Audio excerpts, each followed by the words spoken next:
मेरा नाम अमृता है। मैं एक गरीब परिवार से बिलोंग करती हूँ। हम 3 भाई बहन थे। सबसे बड़े मेरे भैया थे, मैं उनसे छोटी थी। मुझसे छोटी एक और बहन है। मेरे भाई को तो किसी चीज की परवाह ही नहीं है। बड़ा होने के बावजूद भी उसने कभी घर की जिम्मेदारियों को नहीं समझा। हमारी जिंदगी बड़ी मुश्किल हालात से गुजर रही थी। मेरे पिता की मौत हो चुकी थी और मेरी माँ की भी काफी उम्र हो गई थी।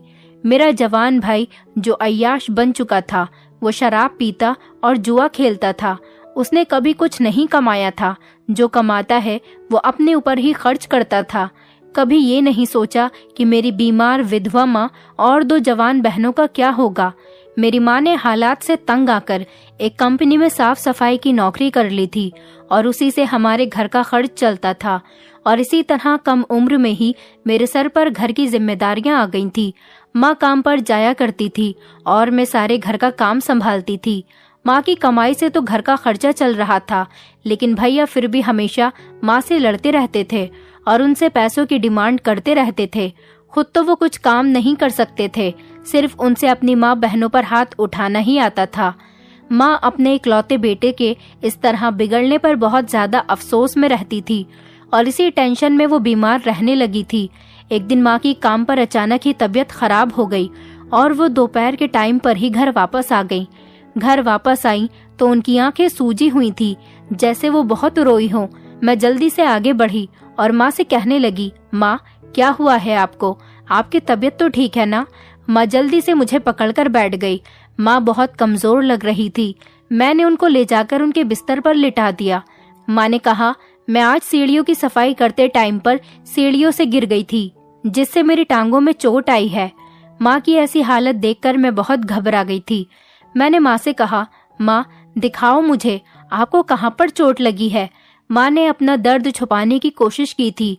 वो कहने लगी, बेटा अब तो ठीक है। मैं कहने लगी, माँ आप फिक्र मत करो, सब ठीक हो जाएगा। माँ ने बताया कि ऑफिस का मालिक बहुत अच्छा आदमी है और वो अपने ऑफिस के हर नौकर का बहुत ख्याल रखता है। उसने मुझे डॉक्टर से दवाई दिलवा दी है। वो कहने लगी, जहाँ मैं काम करती हूँ वो बहुत अच्छे लोग हैं।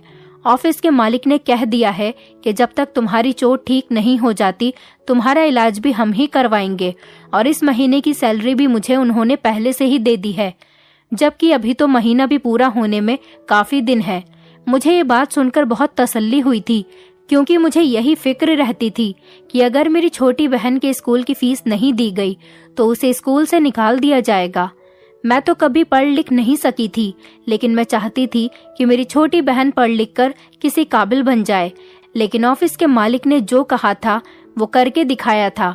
रोज कंपनी के मालिक की गाड़ी आती थी जो माँ को अपने साथ डॉक्टर के ले जाती, जहाँ माँ का इलाज चल रहा था। धीरे धीरे 15 दिन गुजर गए थे, मगर माँ की चोट में जो दर्द था वो अभी तक ठीक नहीं हुआ था। माँ ठीक से चल भी नहीं पा रही थी। माँ की सैलरी भी खत्म हो चुकी थी। हम माँ बेटी बहुत ज्यादा परेशान रहने लगे थे। अब तो माँ की रातों की नींद तक उड़ चुकी थी और माँ को देख देख कर मैं भी टेंशन में रहती थी। मेरी माँ सारी रात बैठकर जागती रहती और रोती रहती थी। मुझसे माँ की ये हालत देखी नहीं जाती थी। मैंने ये फैसला किया था और मैं अपना फैसला सुनाने के लिए माँ के करीब जाकर बैठ गई थी और माँ से कहने लगी, माँ आपकी कंपनी का माहौल कैसा है? माँ जहाँ काम करती थी वहाँ की हमेशा तारीफ ही किया करती थी। माँ कहने लगी, मैं जिस ऑफिस में काम करती हूँ वहाँ का माहौल बहुत अच्छा है, बिल्कुल घर के जैसा है। वहाँ पर मेरे जैसे बहुत सारे नौकर नौकरानियाँ साफ सफाई का काम करते हैं और बहुत सारे कर्मचारी भी अपना काम करते हैं, लेकिन आज तक किसी को शिकायत का मौका नहीं मिला है। कंपनी के मालिक बहुत अच्छे इंसान हैं। उन्होंने कभी किसी बात का एहसास नहीं होने दिया कि हम नौकर हैं, बल्कि हमें वो अपनी फैमिली का हिस्सा ही समझते हैं। मैं कहने लगी, माँ मैं आपकी जगह ऑफिस में साफ सफाई का काम करना चाहती हूँ। मेरी बात सुनकर माँ की आंखों में आंसू आ गए थे। वो कहने लगी, नहीं नहीं बेटी, मैं तुम पर ये जुल्म नहीं करूँगी। मैं तो पहले ही तुमसे आंख मिलाने के काबिल नहीं हूँ। ये काम तुम्हारे भाई को करना चाहिए, लेकिन वो तो कुछ करता ही नहीं है। तुम पर पहले ही मैंने घर की काफी सारी जिम्मेदारियां डाल दी हैं, जो कि तुम्हारी उम्र के बच्चों पर नहीं होती। मैं तुम्हें स्कूल का पढ़ा भी नहीं सकी। अब मैं तुमसे नौकरी नहीं करवाना चाहती। मैं कहने लगी, कोई बात नहीं माँ, मैं सारी उम्र तो ये नौकरी करने को नहीं कह रही हूँ। जब तक आपकी तबीयत ठीक नहीं हो जाती तब तक आपको आराम की जरूरत है। मैं 1-2 महीना आपकी जगह पर काम पर चली जाऊंगी और जब आपकी तबीयत ठीक हो जाए तो आप चली जाना। माँ तो मुझे भेजने के लिए तैयार ही नहीं थी क्योंकि उन्हें मेरा बहुत ख्याल था। मैंने कहा, माँ आप मुझे नहीं पढ़ा पाई तो क्या हुआ? आप ये चाहती हो कि मेरी छोटी बहन भी अनपढ़ ही रह जाए? मैं ऐसा नहीं होने देना चाहती। अगर उसके स्कूल की फीस आप नहीं दे पाई तो फिर कौन देगा? भैया को तो इस बात की भी फिक्र नहीं है कि हम तीनों माँ बेटी खाना भी खाते हैं या नहीं। बात तो कड़वी थी मगर क्या किया जा सकता था। माँ की आंखों में आंसू आ गए थे और वो रोए जा रही थी। फिर माँ कहने लगी, चलो ठीक है तुम चली जाना। माँ ने मुझे सारा काम समझा दिया था। अगले दिन मैं उनके काम पर चली गई थी। जब मैंने बताया कि मैं सविता की बेटी हूँ तो ऑफिस की एक नौकरानी ने मुझे अपने पास बुलाया था और वो मुझे अपने साथ ऑफिस के बॉस के कैबिन में ले गई थी और उनको बताया था कि ये लड़की सविता की बेटी है। कंपनी के मालिक ने मुझसे बड़ी मोहब्बत से बात की थी। वो कहने लगे, अब सविता की तबीयत कैसी है? मैंने कहा, अभी उनकी तबीयत कुछ ठीक नहीं है। तो बॉस कहने लगे, अगर तुम्हारी माँ को किसी चीज की जरूरत हो तो वो हमें बता सकती है। सविता का इलाज तो कंपनी की तरफ से ही हो रहा है। मैं मुस्कुराने लगी और कहने लगी, जी सर, आपकी बहुत मेहरबानी। मैंने उनको बताया कि मैं माँ की जगह पर 1-2 महीना काम करना चाहती हूँ जब तक माँ की तबीयत ठीक नहीं हो जाती। ये बात सुनकर बॉस कहने लगे, ये तो बहुत खुशी की बात है, लेकिन तुम एक जवान लड़की हो, तुम हाथ में झाड़ू पोछा लेकर काम करती हुई अच्छी नहीं लगोगी। तुम्हें चाय बनाना तो आता है ना? मैंने कहा, जी सर, मैं चाय कॉफी सब अच्छे तरीके से बना लेती हूँ। तो उन्होंने कहा कि तुम कंपनी के मैनेजर के लिए कॉफी या चाय बना दिया करो। हम तुम्हें सैलरी इतनी ही देंगे जितनी तुम्हारी माँ को दिया करते हैं। बस तुम्हारे काम को थोड़ा अलग कर दिया गया है। मैं खुश हो गई थी कि चलो बॉस को मेरी इज्जत का ख्याल था। बॉस ने नौकरानी को बुलवाकर उससे कहा था कि इसे सारा काम समझा दिया जाए। मैं बहुत खुश हो गई थी कि चलो यहाँ पर तो सब कुछ सेट हो गया था, लेकिन मुझे बहुत सावधानी से काम करना था। मैं वहाँ सबसे आंटी और अंकल कहकर ही बात किया करती थी। एक औरत ने मुझे बताया कि वो मेरी माँ की दोस्त बन गई थी। ये बात सुनकर मैंने अपना कंसंट्रेट उनकी तरफ कर लिया था। वो मुझसे बहुत प्यार से बात करती थी। ऑफिस में मेरा पहला दिन अच्छा गुजरा था। मैंने घर जाकर माँ को सारी बात डिटेल से बता दी थी तो वो बहुत खुश हो गई थी। माँ ने मुझसे एक एक शख्स का नाम लेकर पूछा था कि वो सब लोग कैसे हैं, उन लोगों ने मेरा ख्याल तो रखा था ना। मैं कहने लगी कि माँ, सबने मुझे अपनी बेटी की तरह ट्रीट किया था। माँ के चेहरे पर बहुत सुकून भरी मुस्कुराहट फैल गई थी। फिर उन्होंने मेरा हाथ थाम लिया और कहने लगी, अमृता, मुझे तुमसे ये बात कहना तो नहीं चाहिए क्योंकि तुम बिल्कुल मेरी परछाई हो। तुम में वो सारी क्वालिटी मौजूद है जो मैं तुम्हारे अंदर देखना चाहती थी, मगर फिर भी मैं माँ होने की हैसियत से तुम्हें ये जरूर कहूंगी कि ऑफिस में मेरी बहुत इज्जत बनी हुई है। गरीब इंसान के पास सिर्फ इज्जत ही होती है जो वो कमा सकता है। तुम मेरी इज्जत पर दाग मत आने देना। मैंने माँ से कहा, आप बिल्कुल भी फिक्र मत करो, ऐसा कुछ नहीं होगा जिससे आपको शर्मिंदगी उठानी पड़े। अब मैं रोज ऑफिस जाने लगी थी और शाम के 5 बजे तक घर वापस आ जाती थी। घर में आकर जो काम होता था वो भी कर लिया करती थी। आते ही पहले खाना बनाती थी और कपड़े बर्तन शाम को ही धो लिया करती थी। मैं चाहती थी कि मेरी माँ पूरी तरह से आराम कर ले और जल्द से जल्द ठीक हो जाए। मुझे अब ऑफिस में काम करते हुए 15 दिन गुजर गए थे। एक दिन मुझे ऑफिस की नौकरानी सुनैना ने बताया कि आज ऑफिस में मालिक के छोटे बेटे आए हुए हैं। वो आज मीटिंग के सिलसिले में यहाँ पर आए हैं और कंपनी में काम करने वाले वर्कर से एक एक करके मिलना चाहते हैं। तुम फिक्र मत करो, हम तो यहाँ के नौकर हैं, वो हमसे ऐसी कोई बात नहीं करेंगे, लेकिन तुम्हें मीटिंग के टाइम पर अच्छी सी कॉफी बनाकर भेजनी है। मैंने सर हिला दिया और जब मीटिंग के लिए कॉफी तैयार हो गई तो ही मैं मीटिंग रूम में कॉफी लेकर चली गई थी। मुझे तो ऐसा लग रहा था जैसे शायद बॉस के बेटे की उम्र बॉस से थोड़ी ही कम होगी, मगर जब मैं उनके ऑफिस के अंदर गई और मैंने देखा कि वो मीटिंग में लोगों को काम समझा रहे थे, मैं उनको देखकर दंग रह गई थी कि बॉस के बेटे की उम्र तो इतनी ही लग रही थी जितनी मेरी उम्र थी। मैं उनको देखती की देखती रह गई थी। वो तो बिल्कुल अपने पिता की सेम टू सेम कॉपी थे। उनके बोलने का स्टाइल, हर चीज बिल्कुल बॉस की तरह ही था। वो बहुत आराम से बात कर रहे थे। मैं फौरन वहां पर कॉफी रखकर वापस आ गई। जब मीटिंग पूरी हो गई तो सर ने मुझे अपने केबिन में बुलवाया और नौकरानी ने बताया कि सर ने कहा है वो तुम्हें बुला रहे हैं और उनके लिए तुम एक कप कॉफी लेती जाना। मैं कॉफी बनाकर बॉस के बेटे के केबिन में चली गई थी। मैंने उनके सामने कॉफी की ट्रे रख दी थी। वो कहने लगे, मिस अमृता, आपने कॉफी बहुत अच्छी बनाई थी, इसलिए मैंने आपसे दोबारा कॉफी बनवाई है। मुझे आपके हाथ की कॉफी बहुत पसंद आई। डैड ने मुझे बताया था कि एक लड़की को उन्होंने चाय और कॉफी के लिए रखा हुआ है। वो लड़की आप हैं। मैं आपको देखना चाहता था, लेकिन आज आप खुद ही मीटिंग के टाइम पर कॉफी लेकर आ गई थी। डैड ने आपकी कॉफी की जितनी तारीफ की थी, कॉफी उससे भी कहीं ज्यादा अच्छी थी। आपको यहाँ पर किसी तरह की कोई परेशानी तो नहीं हो रही ना? मैं मुस्कुराकर कहने लगी, नहीं सर, मैं यहाँ पर काफी कंफर्टेबल फील करती हूँ। यहाँ पर बिल्कुल घर जैसा माहौल है। सर ने मुझे वापस भेजकर दूसरी नौकरानी को बुलवाया था।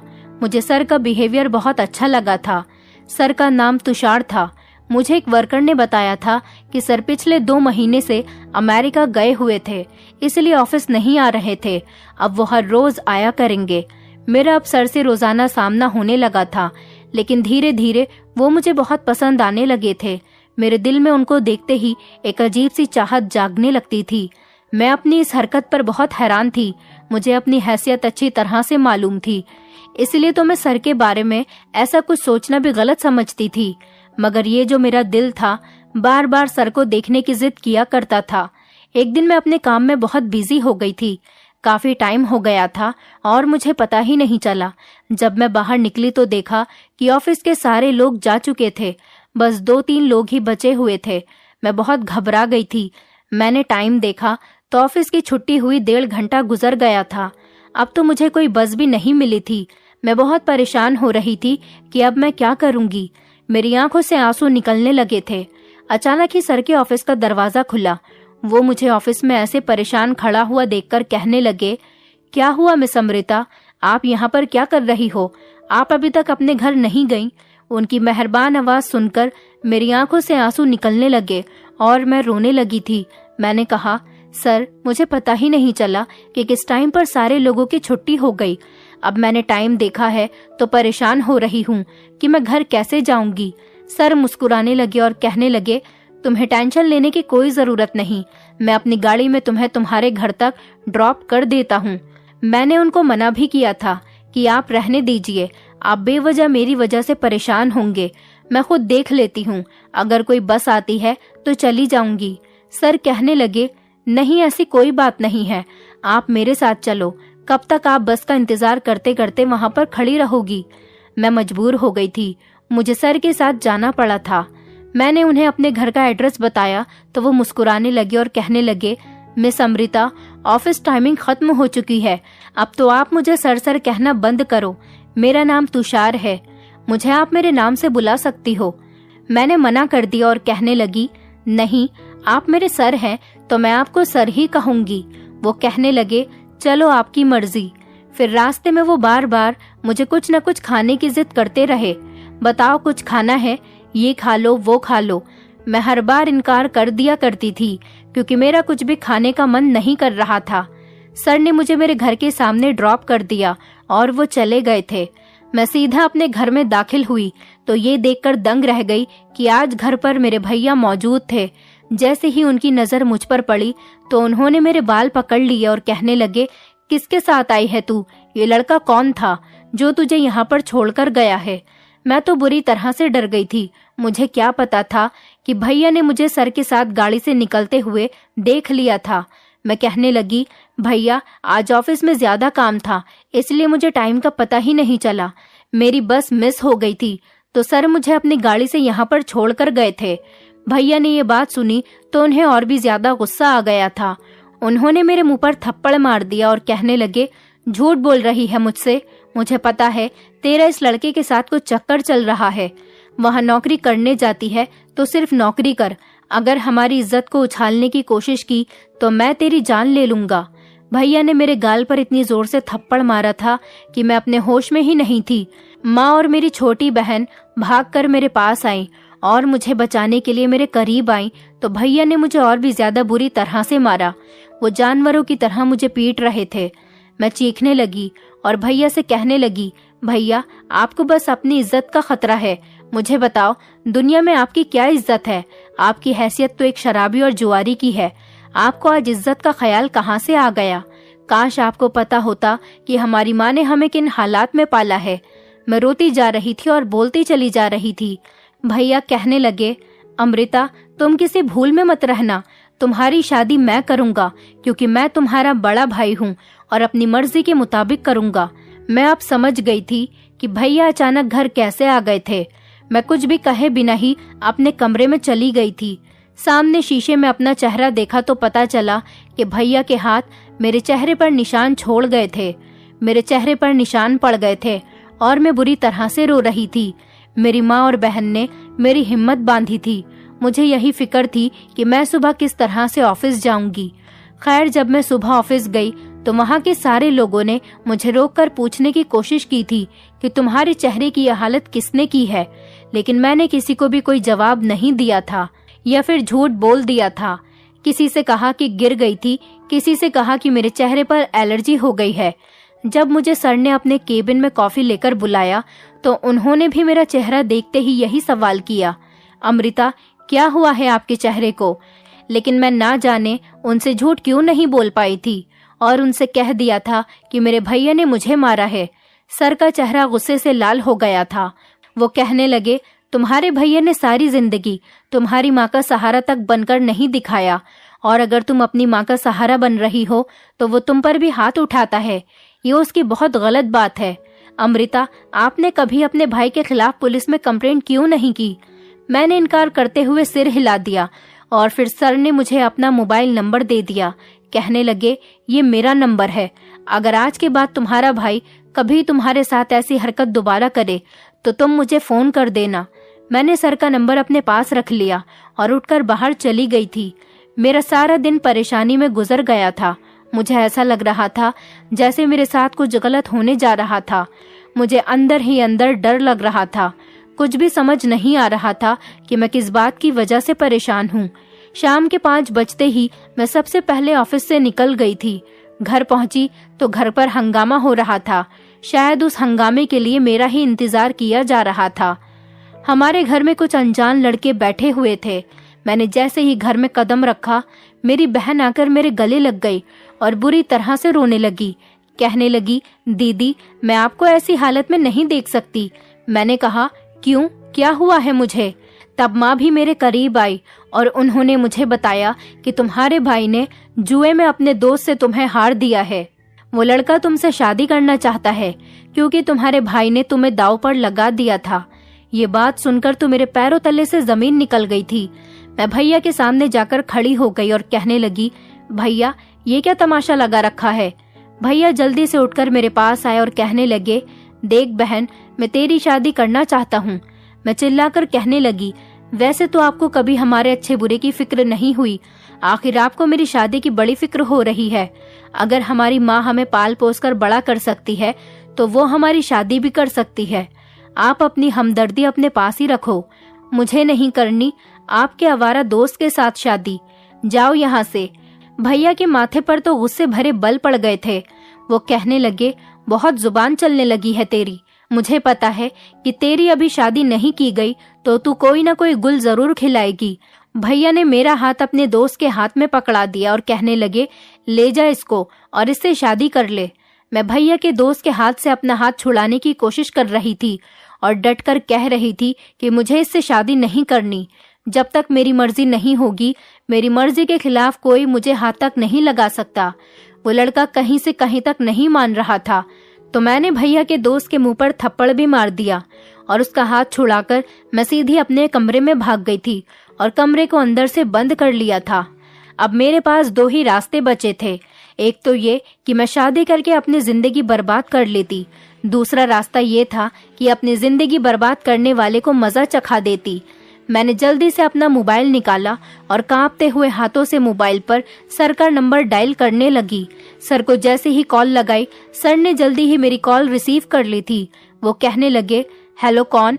मैंने सर को बताया कि मैं अमृता बोल रही हूँ और मैं फूट फूट कर रोने लगी और उनको बताया मेरे भैया मुझे अपने दोस्त से जुए में हार गए हैं, तो इसीलिए वो मेरी शादी अपने ही जुआरी दोस्त के साथ कराना चाहते हैं। सर प्लीज मुझे बचा लीजिए। सर कहने लगे तुम फिक्र मत करो, मैं कुछ न कुछ करता हूँ। उन्होंने इतना कहकर फोन बंद कर दिया था, जबकि मैंने खुद को कमरे में बंद किया हुआ था। भैया बाहर से दरवाजा बजा रहे थे और बाहर से मुझे धमकियां दे रहे थे। उनकी एक ही रट थी कि जल्दी से दरवाजा खोलो, लेकिन मैंने दरवाजा खोलने से इनकार कर दिया।